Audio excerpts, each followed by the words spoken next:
అలర చంచలమైన ఆత్మనందుండ నీ అలవాటు చేసే నీ ఉయ్యాల.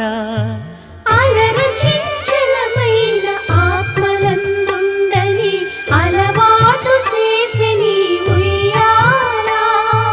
పలుమారు ఉచ్ఛ్వాస పవనమందుండ నీ భావంబు తెలిపే నీ ఉయ్యాల.